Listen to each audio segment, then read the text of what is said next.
Congresso Internacional Planejar 2021, seguimos com a escalação de especialistas nos assuntos relacionados a planejamento financeiro. Este painel de agora é aberto ao público e está sendo transmitido ao vivo em nosso canal Planejar para a Vida no YouTube. Com 21 anos de experiência, a Planejar reúne todos os planejadores financeiros CFP no Brasil e demais profissionais interessados na atividade de planejamento financeiro pessoal.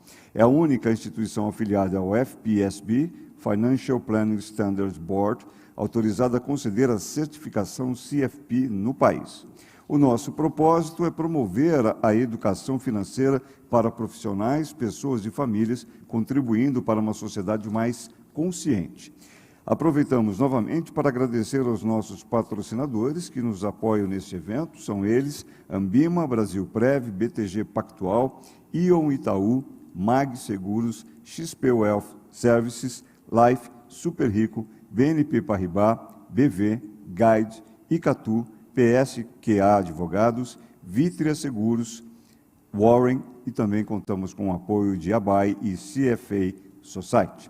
Para a gente dar início a esse painel com o tema Digital Assets, a Revolução Silenciosa, eu quero convidar Gustavo Cunha, CFP, que é founder da FinTrender.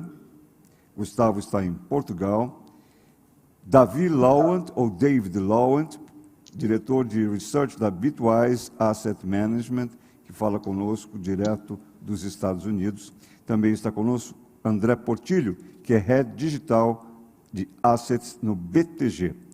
Vamos falar de criptoativos, que por sua natureza são ativos descentralizados. A gente dá o start na nossa conversa a partir daí.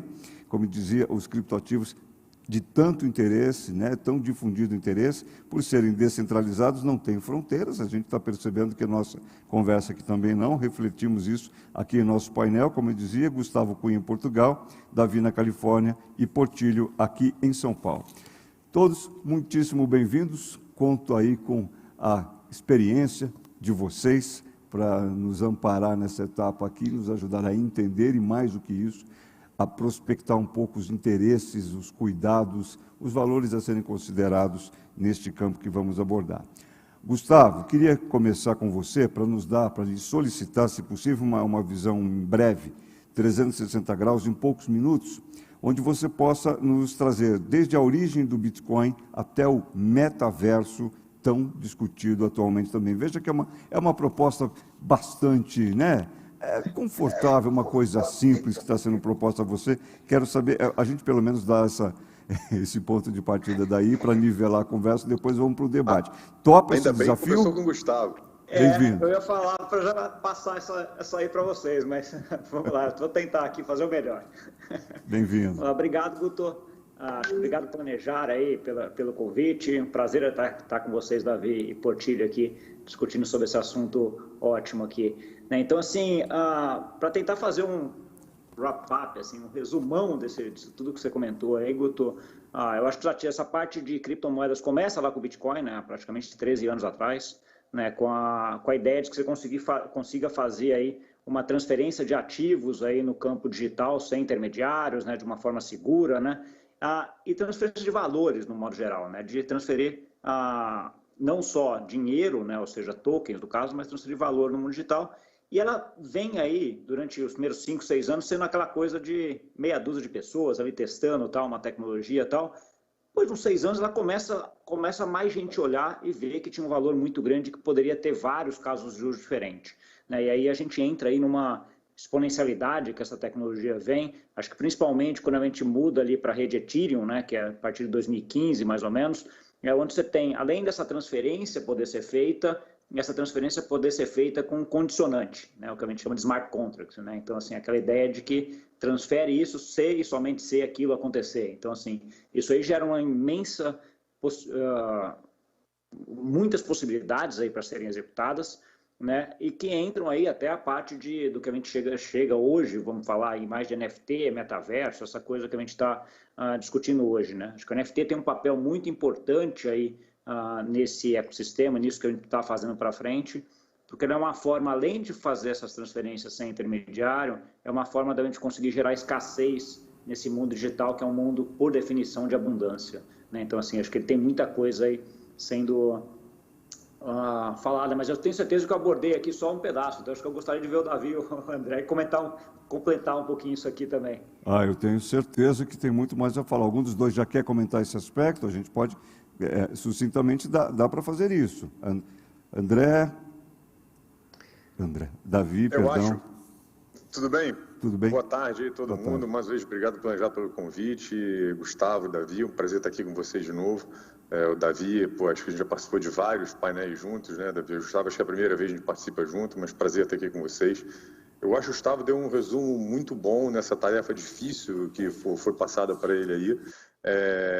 Eu acho que fundamentalmente tem aqui, cara, além de potencialmente essa nova classe de ativo, olhando aí mais pelo lado financeiro, esse potencial de uma tecnologia nova que pode trazer uma infraestrutura, principalmente olhando para o lado da indústria financeira, mais eficiente, mais democrática, onde você consiga trazer o mundo financeiro que já foi digitalizado também para uma plataforma também digital. Tá? Esse acho que é o principal ponto desse resumo aí. A gente está no início ainda, na infância da tecnologia, apesar de ter seus 10, 11 anos, tem muita coisa para vir para frente e é muito difícil a gente prever. Né? Eu costumo fazer muita analogia do que está acontecendo agora com o mundo cripto, com a internet, mas então, assim, a gente vê com muito bons olhos, muito otimismo de tudo que pode ser criado em cima dessa nova plataforma. Tá? Então, assim, só para separar um pouquinho até também da coisa de mercado, de investimento e toda a infraestrutura que pode vir com isso. Tá? Então, só adicionando isso aí, mas o Gustavo já fez um bom resumo. Tá ótimo. Você quer falar com a gente também sobre esse tema, Davi, um início? Muito legal. Obrigado, Guto, é um prazer estar aqui.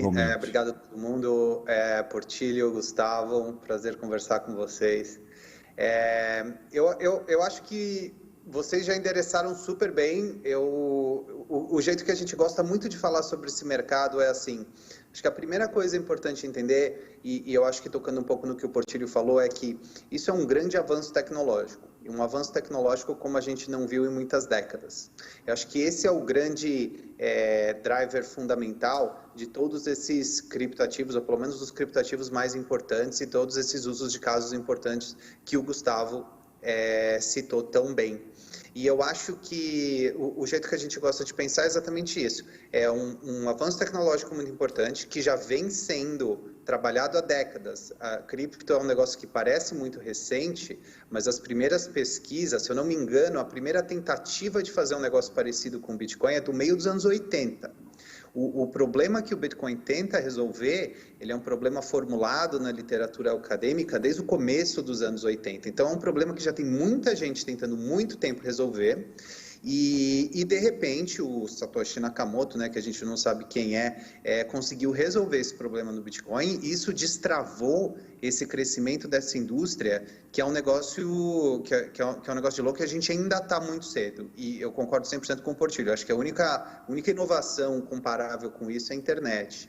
E aí, tocando no que o Gustavo falou um pouco, eu acho que as três grandes evoluções, ou as três grandes categorias que cripto muda muito o jogo, eu acho que são exatamente as três que ele falou. Essa ideia de você conseguir transferir ativos, né, e fazer essa liquidação de transações de uma maneira muito mais rápida que você faz no sistema tradicional.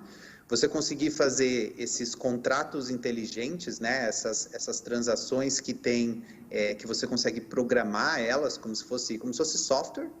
E a terceira, que é essa ideia de escassez digital, que ela vai desde o Bitcoin, né, que é essa ideia do ouro digital, até os NFTs, que são itens da nossa vida digital que a gente consegue ter igual a gente tem um ativo físico. Então, são três grandes ideias, assim, que tem aplicações muito grandes. Assim, a gente está só no começo e acho que vai ser legal a gente explorar um pouquinho disso aqui.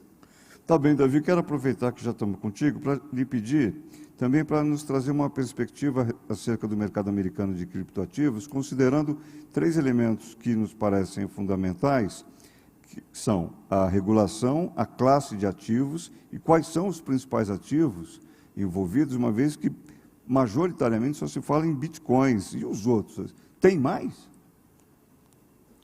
Tem, não, com certeza tem. Perguntas boas. As perguntas são difíceis, hein? Já está começando, as perguntas são bem amplas aqui. A gente prepare-se para a nossa audiência. Mas eu acho assim, tentar responder e passar para o Portilho e para o Gustavo também.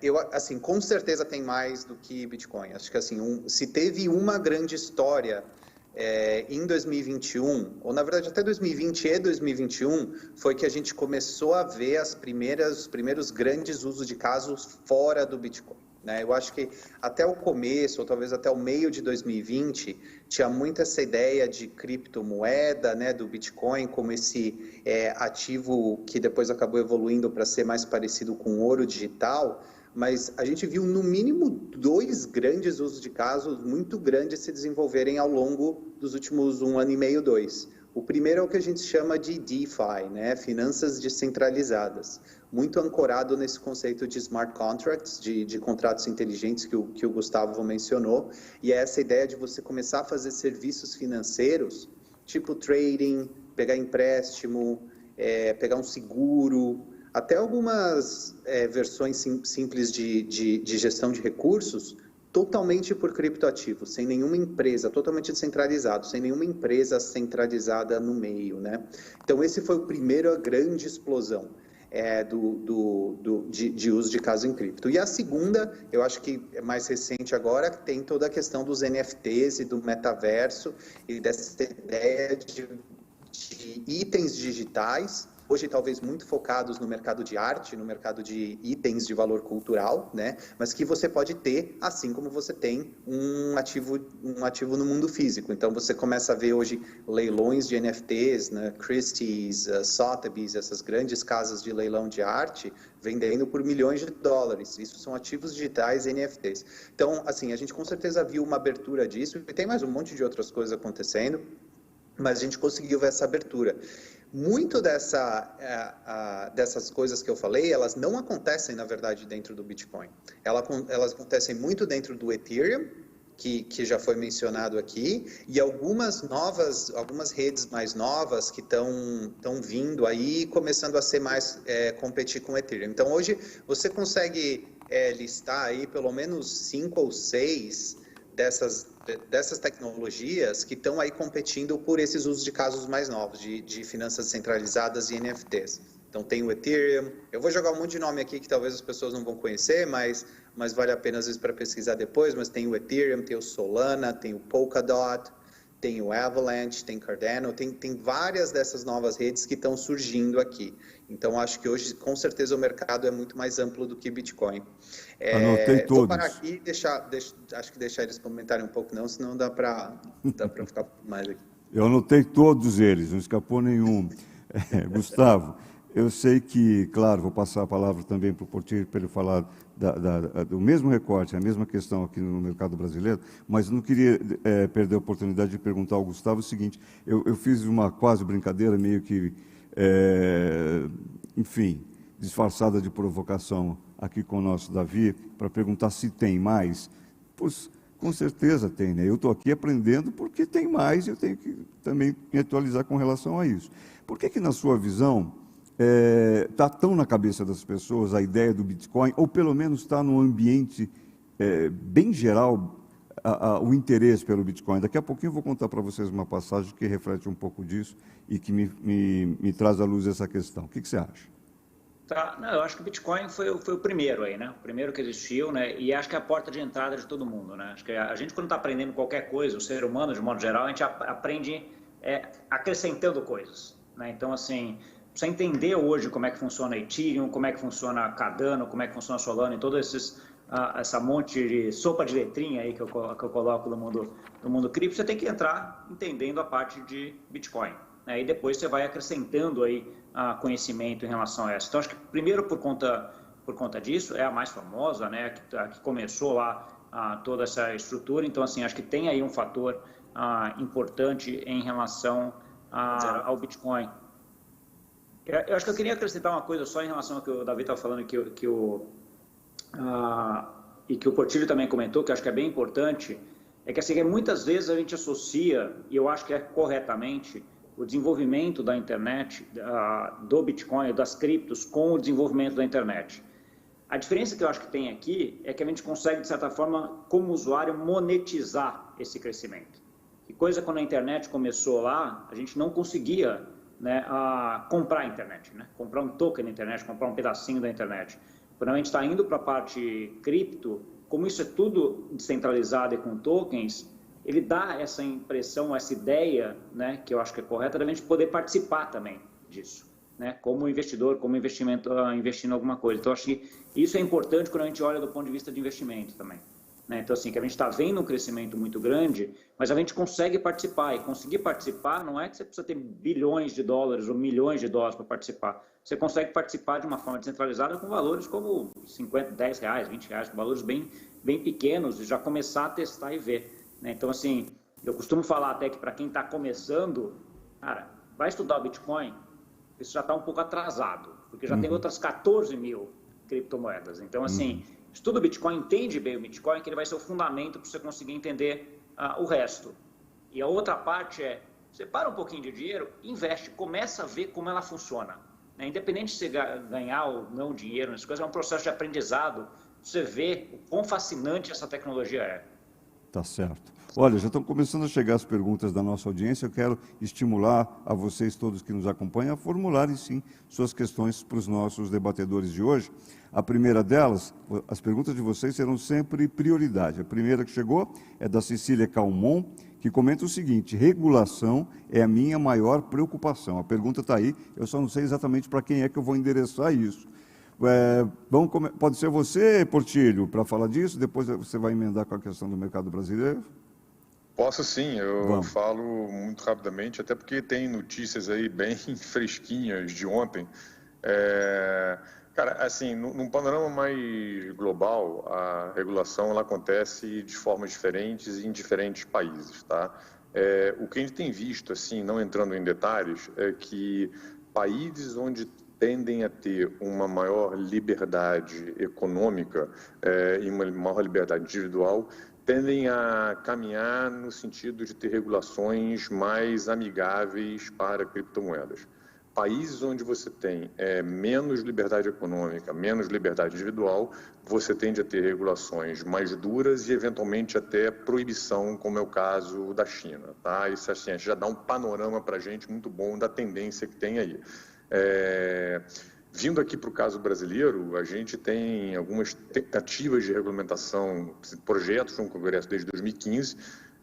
Ontem passou na Câmara dos Deputados a primeira fase da aprovação de um projeto que regulamenta as exchanges ou os intermediários dos mercados de criptoativos. Não foi dado esse nome, estão usando o nome de ativos virtuais. Que foi a primeira fase dessa tramitação. Vai agora para o Senado, depois tem emendas e volta para a Câmara.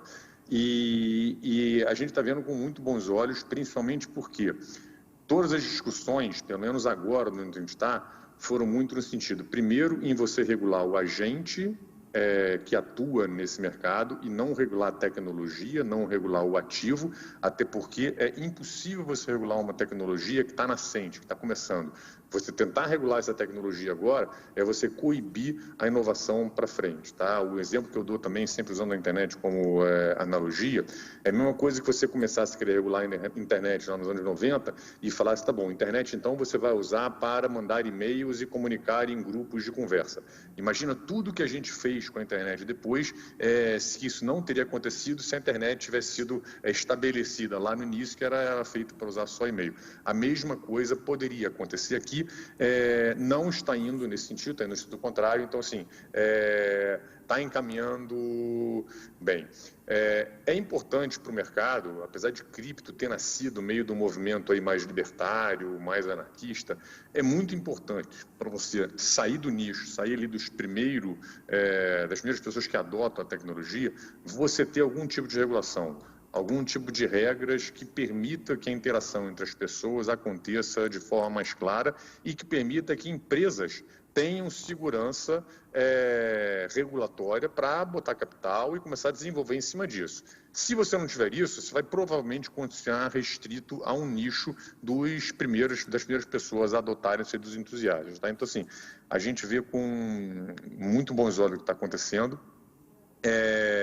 O Brasil tem um mercado já que em algumas coisas está na frente, como na questão, por exemplo, dos fundos e dos ETFs. ETFs são os fundos negociados na Bolsa, vamos falar assim, tá? O Davi conhece bastante isso, que eles são um gestor grande nos Estados Unidos. E o Brasil hoje tem, se eu não me engano, já 4, 5 ETFs aprovados. E se você pegar a indústria de fundos, que você já existe aqui no Brasil já com alguns gestores, e junto com os ETFs, a gente tem provavelmente mais de 7 bilhões de reais já alocados nessa indústria, só nessa forma já regulada. Além disso, a Receita Federal Brasileira foi uma das pioneiras no mundo a dar as linhas de, olha só, tem cripto, está operando cripto, você tem que declarar, você tem que pagar isso aqui de imposto. A cada ano que passa, vem melhorando, facilitando a declaração.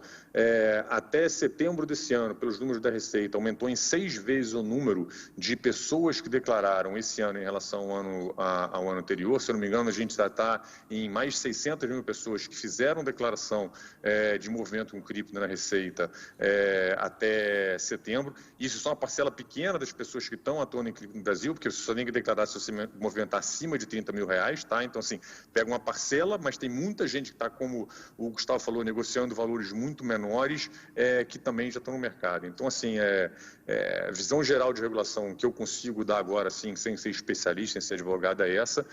Acho que está caminhando no caminho certo.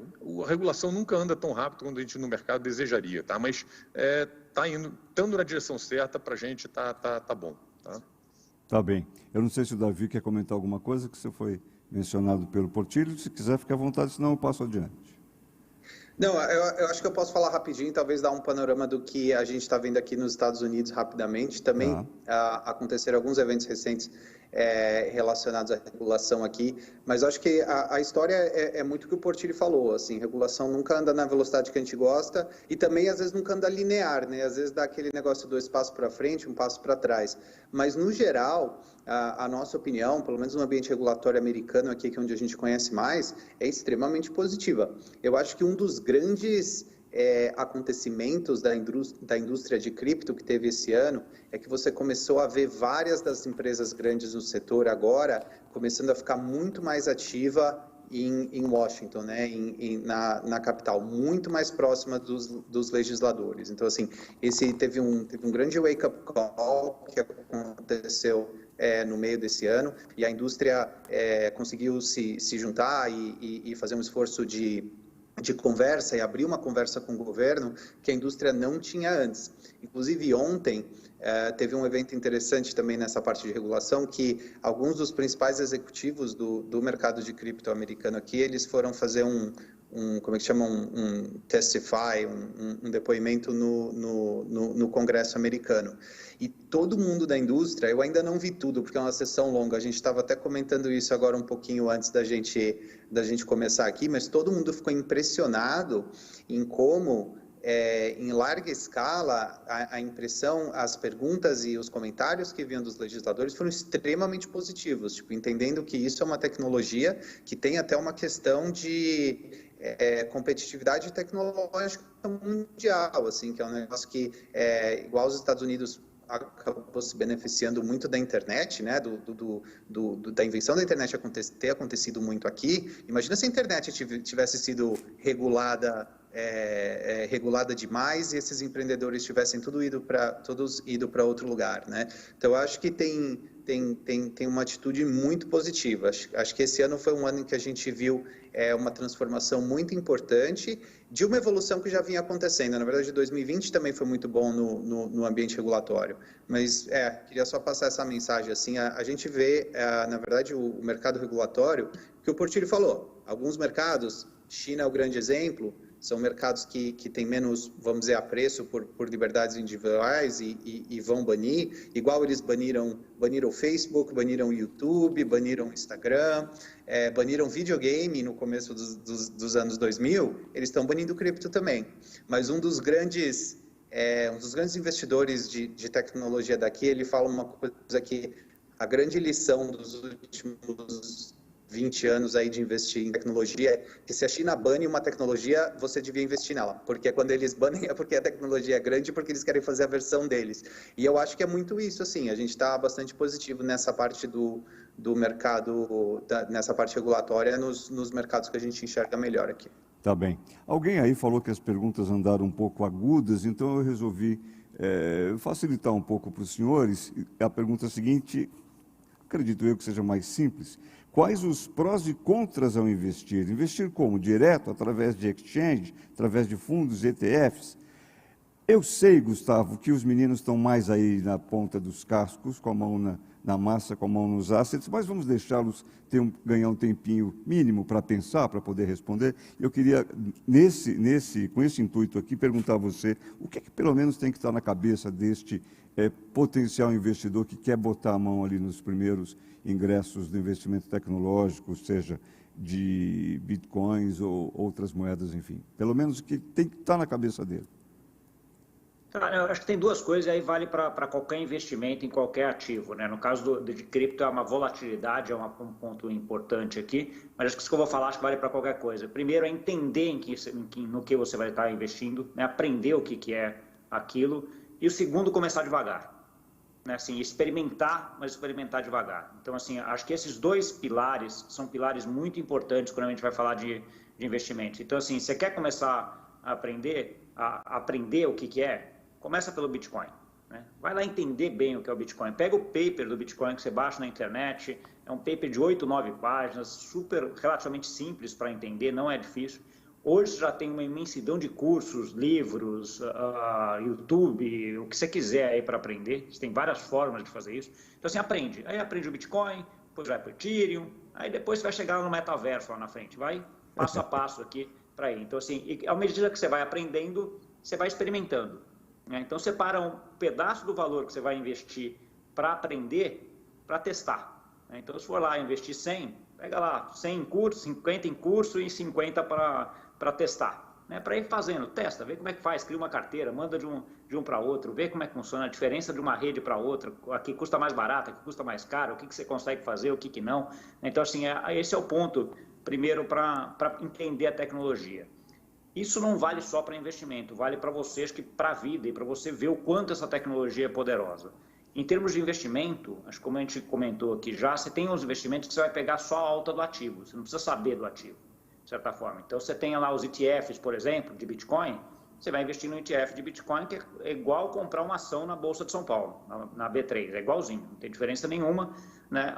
Só que ele é mais volátil, que ele está atrelado ao Bitcoin, mas aí se você não entender o que é o Bitcoin, você não vai entender por que ele é tão volátil. Então, assim, volta no ponto, tem que aprender lá e testar. Então, assim, eu acho que aqui eu vejo isso não só como investimento, acho que investimento é parte do processo de você ver, mas eu vejo como uma tecnologia que vai mudar muito a nossa vida para frente, que já está mudando, em todos os aspectos que a gente imaginar. Então, assim, você tem hoje casos de uso dentro aqui dessas 14 mil criptos que estão impactando o setor de telecomunicações, que estão impactando o DeFi, o setor financeiro. Né? Você tem coisas que estão impactando o setor eu estava vendo um projeto ontem de conservação da Amazônia, entendeu? Que tem lá um token sobre isso também. Então, assim, você tem muita coisa aqui dentro que não é cripto, né? Assim, é uma forma que a tecnologia, não é cripto, mas é uma tecnologia que a gente consegue ver impactar qualquer setor, né? Eu costumo dizer que essa tecnologia ela tem o potencial de fazer a disrupção de qualquer coisa centralizada que a gente tem hoje. Entendi. E a gente tem muita coisa centralizada, né? Então, assim, acho que é um pouco desse overview aí. Tá bem, só rememorando que a volatilidade será continuadamente objeto aqui da nossa conversa. Pronto, André Portillo, acabou o tempo, você já pensou bastante, agora qual é a receita? Como investir direto através de exchange? Estou repetindo a pergunta. ou o próprio Gustavo mencionou, fundos, ETFs, o que é que você manda?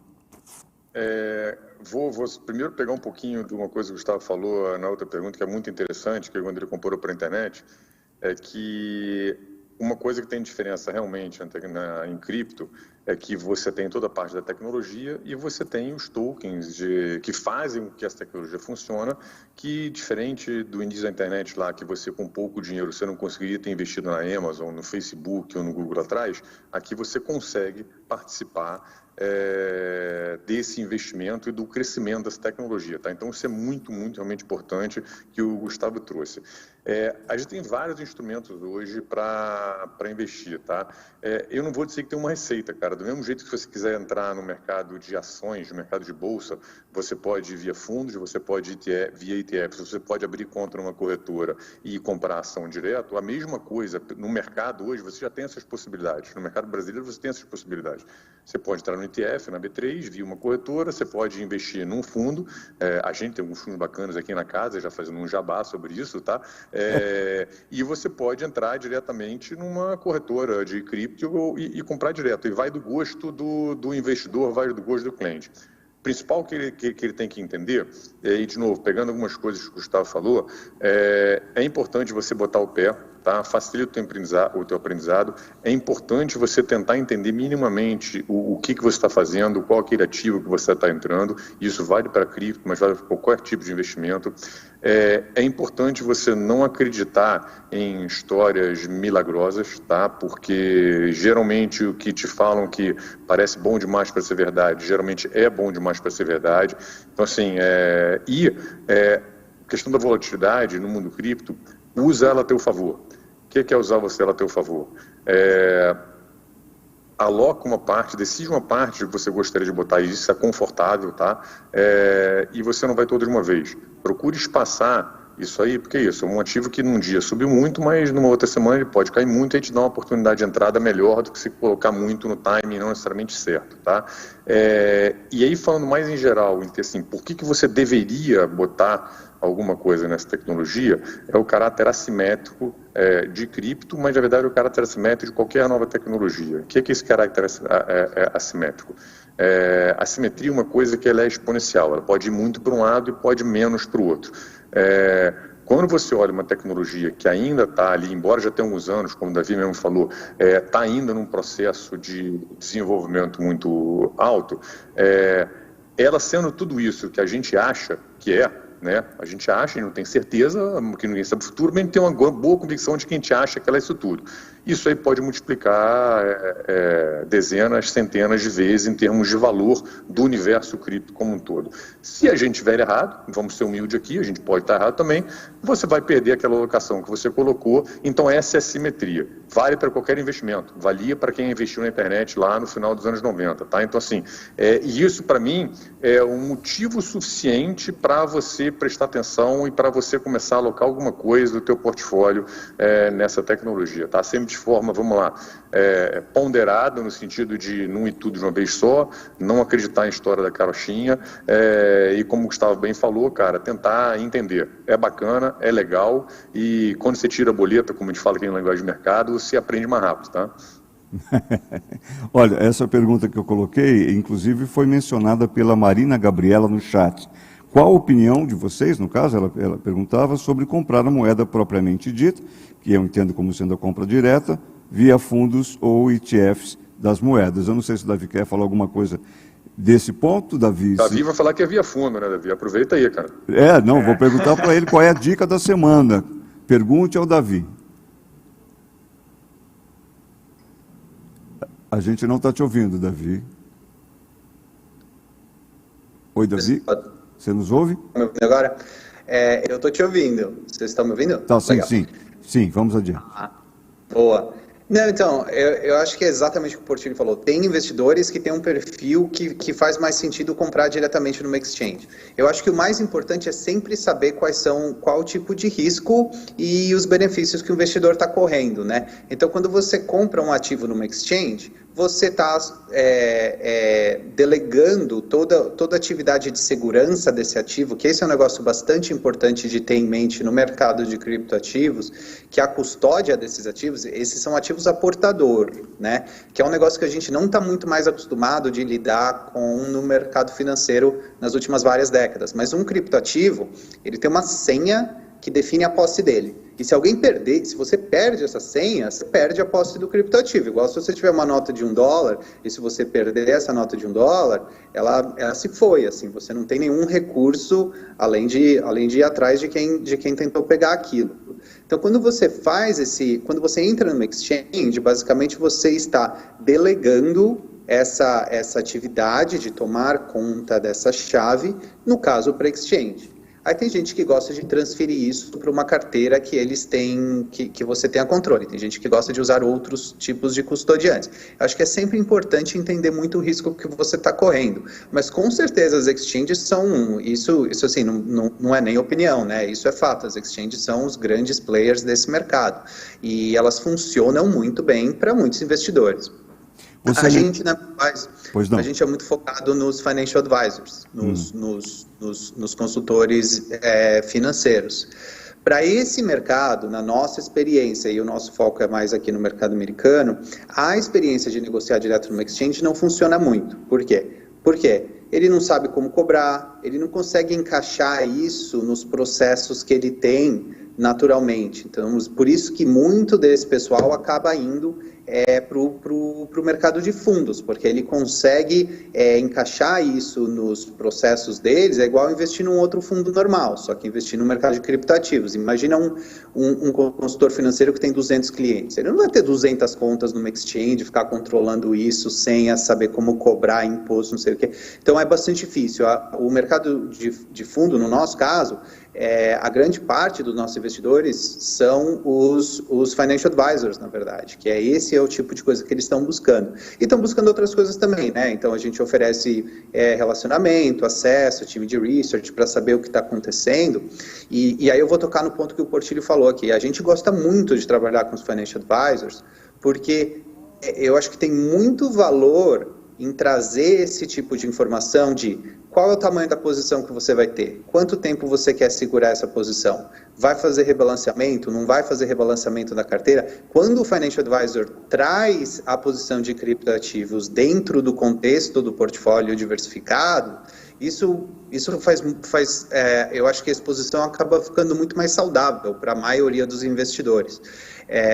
Então a gente gosta muito de trabalhar com os financial advisors, porque a gente até faz uma pesquisa com o financial advisor todo ano, né? A gente está fazendo a 4ª agora no final do ano, e a gente sempre ouve, assim, a maioria dos financial advisors, eles tinham até pouco tempo atrás um receio, né, de trabalhar com o mercado de criptoativo, mas o cliente dele estava comprando, só que ele estava comprando direto na exchange, e aí fica aquele negócio meio solto, fora de contexto do portfólio, que esse eu acho que é um grande risco, na verdade, né, que é muito que o Portillo falou, o negócio fica vivendo solto, paralelo, sem contexto no portfólio diversificado. Eu acho que esse é um dos grandes riscos. Então, acho que assim, é isso. Para alguns fundos funciona, para alguns exchange funciona, benefícios e riscos diferentes, e acho que cada um tem que tomar a sua decisão melhor aí, desde que está bem informado, acho que está valendo. Tá bem. Olha, na semana passada, a julgar pelos dados que eu exponho aqui, Bitcoin caiu cerca de 20%. Nada menos, me corrijam se eu estiver errado a qualquer tempo, por favor. Mas isso aqui nos chama atenção para a volatilidade, e a pergunta que é imediata é como lidar com essa volatilidade na carteira de investimentos, até para eu poder associar com a questão que o Marcos Vinícius Pereira de Souza nos traz. Imagino eu que seja muito próxima dessa que eu já mencionei a vocês. Como garantir, Portillo, a segurança no mundo cripto? Ele só quer a parte boa da história. Bom, vamos começar lá com a parte aí da volatilidade. Você não se protege, quer dizer, você pode proteger, mas nesse caso aí, cara, você lida com a volatilidade achando o tamanho que é confortável pro teu nível de tolerância ao risco, como a gente fala no popular aqui, pro teu estômago. tá? Então, se no momento desse que o mercado caiu 20% aí, que o Bitcoin caiu 20%, você perdeu muito mais dinheiro do que você talvez estivesse disposto a perder, talvez o teu tamanho esteja um pouquinho maior do que deveria estar. Tá? Então, assim, é uma questão de conforto. Para mim vai ser um, para o Gustavo vai ser outro, para o Davi vai ser outro, como o perfil do investidor é outro. Tá? Então, assim, primeira coisa que você tem, e isso de novo, gente, não vale só para cripto, vale para mercado como um todo. Tá? O maior segredo de você ter um portfólio que renda bem no longo prazo é muito mais você saber fazer a tua alocação de maneira correta, e acho que está aqui um fórum aqui perfeito para ter esse tipo de discussão, né, do que se você vai acertar aquela ação específica ali e vai ganhar aquele tradezinho no dia ali. Tá? No longo prazo, o que vale é a tua alocação. 90% do teu retorno vai vir da tua alocação.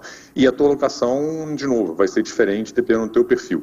Tá? Então, assim, como lidar com a volatilidade de cripto, principalmente é isso aí, entender qual o tamanho confortável para você, tá? Tanto se subir muito, se estiver muito pequenininho, você vai ganhar, mas não vai fazer muita diferença, quanto para quando cair, se você não vai sentir muito mal com aquele dinheiro que você vai perder, tá? Questão de segurança, cara, eu acho que é o seguinte, escolher os parceiros intermediários que você se sente seguro em operar, tá? Não entrar de novo em historinha, porra, de enriquecimento milagroso, tem muito aí no mercado, escolher parceiros sérios, a gente tem vários no Brasil, nos Estados Unidos, assim, se quer entrar em fundo, tem plataformas seguras de fundo, se quer entrar em ETF, tem plataformas seguras de ETF, se você quer ir direto no exchange, pô, a gente já tem exchanges bem, com nível de segurança muito boas no Brasil, nos Estados Unidos, entendeu? Então, assim, escolher, e de novo, cara, vale para tudo. Você quer fazer negócio com alguém, você tem que ter algum nível de segurança da pessoa que você faz, assim, não tem muito risco, tem, cara, atravessar a rua tem risco, entendeu? Se atravessar, ali a Marginal Pinheiros, fora do sinal, né, nem tem sinal Marginal Pinheiros, mas se for atravessar, você vai correr um risco desnecessário, entendeu? Se você vai botar teu patrimônio inteiro numa criptozinha que está começando não sei o quê, cara, você está atravessando a marginal ali no teu risco. Então, assim, risco não é nem bom nem ruim, risco tem que saber lidar com ele. Tá? E isso é um aprendizado. E para investimento, cara, você saber lidar com risco, eu estou falando um sentido mais amplo, porque muitas coisas que está falando para cripto aqui, elas se aplicam a tudo de investimento. Tá? Cripto é uma tecnologia nova, uma classe de ativo nova, que tem características específicas, mas os parâmetros, os conhecimentos gerais se aplicam para tudo. Tá? Então, acho que é muito nessa linha. Davi, perder 20% no cripto é a mesma coisa que perder 20% na Bolsa? Ou, em outras palavras, a mesma pergunta, por que a gente tem a sensação que o Bitcoin, que o cripto desaba de uma hora para outra e talvez a Bolsa desabe com um pouco mais de lentidão? É timing? É a batida que não é tão frenética? Não, acho que tem algumas coisas interessantes para discutir aqui. A primeira coisa que eu acho que é importante é assim, cripto, como a gente falou, ainda é muito cedo. É por isso que tem um upside muito grande. Dado isso, ele é muito volátil, né? É o que o pessoal da indústria fala muito. Pô, se você quiser olhar e conseguir ter um ganho de 3 vezes, 5 vezes, 10 vezes, 100 vezes nisso, você provavelmente vai ter que ter estômago para enxergar algumas dessas correções. Em geral, assim, só para botar um pouquinho de número nisso, se você pegar o Bitcoin, né, que é obviamente o maior criptoativo, a volatilidade dele é mais ou menos 7 vezes maior do que a volatilidade da Bolsa Americana aqui, do S&P 500. Ou quer dizer, ele balança mais ou balança menos 7 vezes mais do que a Bolsa. Então, assim, dado isso, você pode esperar que você vai ter movimentos muito grandes. Historicamente, o que a gente viu todas essas grandes quedas, eles obviamente acabaram sendo, assim, fora essa última que a gente viu agora, né, obviamente, mas as últimas quedas, a gente acabou vendo o mercado se recuperar. Você pegar o Bitcoin, por exemplo, nos últimos, acho que 4 anos, ele teve 5 vezes que ele caiu mais de 50%. Algumas vezes ele recuperou muito rápido, se recuperou em questão de semanas, algumas vezes ele demorou para se recuperar, né, se você pegar aquele grande bear market lá de 2018, demorou quase 3 anos para o Bitcoin atingir o nível que estava antes. Em geral, ele sempre conseguiu se recuperar. Eu acho que isso é muito...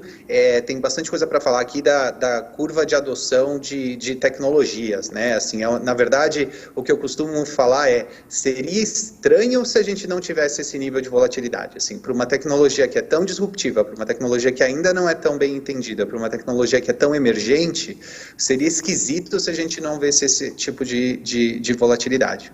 Então, dado que é volátil, acho que tem que fazer o que o Portillo falou, ajustar no tamanho da posição, né? Se você tem uma posição relativamente pequena ou saudável, né, que você não vai ficar se preocupando, eu acho que está tudo certo. E é isso que a gente vê a maioria dos nossos clientes fazendo. As exposições aí ficam entre 1 e 5%, assim, raramente passa muito disso.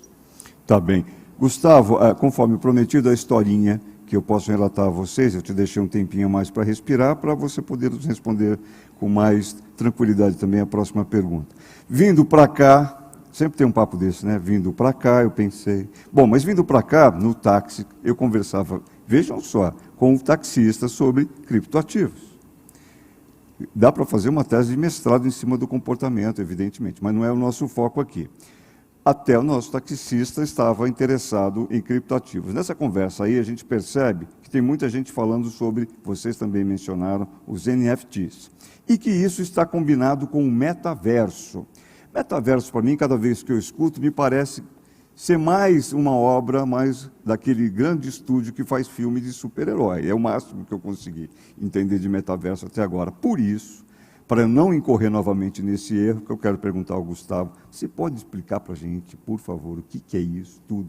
Se tem realmente uma correlação dos NFTs com o metaverso e que mundo é esse? Tá bom. Vamos lá, acho que primeiro só agregar um pouquinho em relação ao papo que a gente estava tendo aqui antes, em relação a investimentos. Pois não. Eu acho que a gente tem um ponto aqui que é assim, acho que o tamanho... Eu sempre dou um exemplo de que assim, a pessoa que tem Bitcoin é obrigatoriamente mais agressiva do que a pessoa que não tem Bitcoin em termos de investimento? Não obrigatoriamente, né? A gente está tendo aí... Acho que a gente está com... A internet parou aqui, né? A sua parou?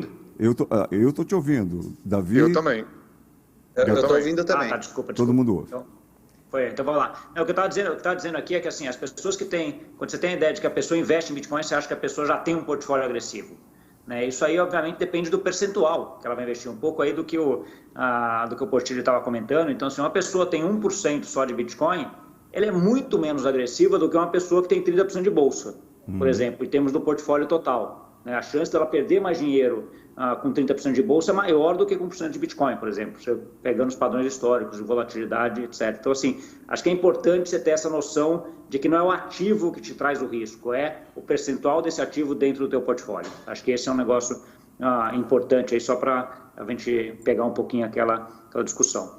Voltando agora para NFT e metaverso, né? Metaverso, depois que o Facebook mudou lá para Meta, é a palavra na moda, né? Procuradas no Google, etc. Todo mundo falando de metaverso hoje, né? O metaverso, para mim, é uma junção de um monte de tecnologia. Tá? Então, assim, não é só cripto, não é só NFT, não é blockchain. Ela vai ter um pouquinho de realidade aumentada, de inteligência artificial, tudo isso numa ideia de construção de como se fosse um universo digital que a gente vai interagir lá dentro.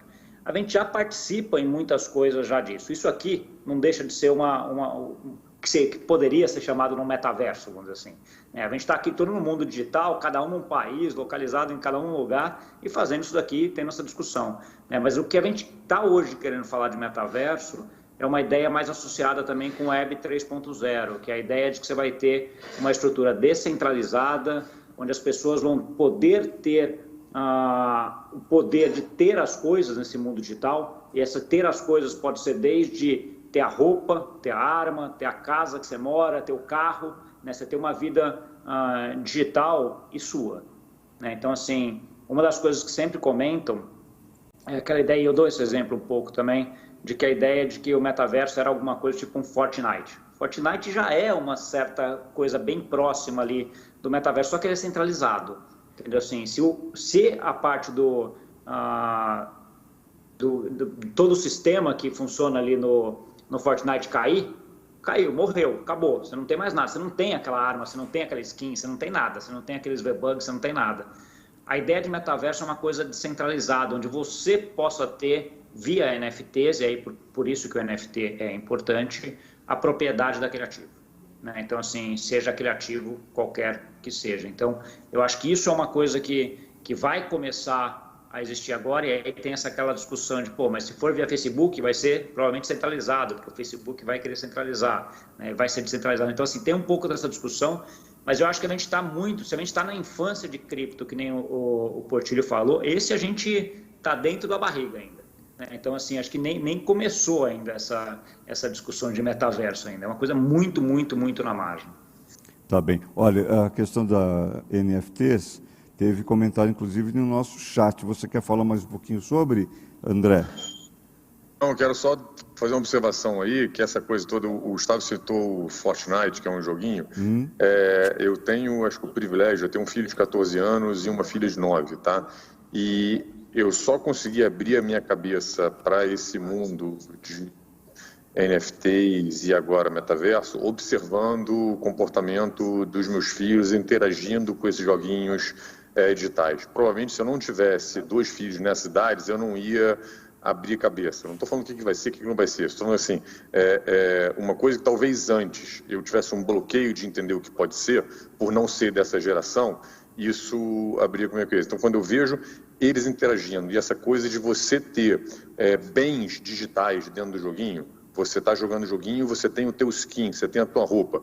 A minha filha está construindo a casinha lá no Roblox, ela quer ter a casa dela, o armário dela. Isso, para mim, eu falo, cara, esquece, ninguém vai comprar nada digital para ter no joguinho. Não, compra, eles pedem todo dia para comprar. E como o Gustavo bem falou isso, a diferença do metaverso é que isso vai ser feito de uma forma descentralizada e os NFTs são, me corrija aí se eu estiver falando besteira, tá? É o certificado, nesse mundo digital, é o certificado de propriedade de um ativo digital ali que vai ser teu. E o que está sendo construído no tal do metaverso é isso aí, em tese, descentralizado, onde você vai ter marketplaces onde as pessoas vão negociar isso aí. Então, você vai comprar a tua roupa lá, mãe, você quer vender, alguém vai comprar, você vende. Então, assim, é muito bacana esse tipo de inovação, mas tem que abrir a cabeça, tá?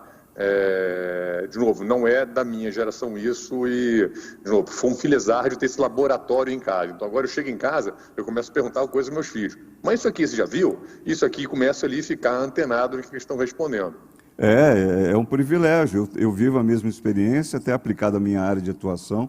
Eu tenho uma filha de 17 anos também, que se eu não fizer uma consultoria, não pedir a ela uma consultoria diária, rapaz, o tempo passa muito rápido e nada disso aí se torna inteligível para mim. Fala, Gustavo, levantou a mãozinha, a linguagem de eu queria só comentar, eu tenho um filho de 10 anos também, e essa parte dele, da atuação, de como ele atua com essa tal do V-Bucks, né, que é a moeda digital, para ele é natural, ele está lá dentro, é um token no final das contas, é fácil dele, ele não questiona o que é aquilo ali tem valor para ele e ponto, ele não está questionando aquilo ali, né, Gustavo?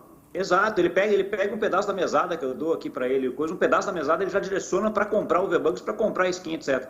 Mas outra parada que eu queria comentar, assim, o Fortnite, que está no meio da pandemia, fez um show do Travis Scott, que é um cantor que até nem é muito, eu nem sou muito fã dele, mas foi um show dentro do ambiente lá do Fortnite.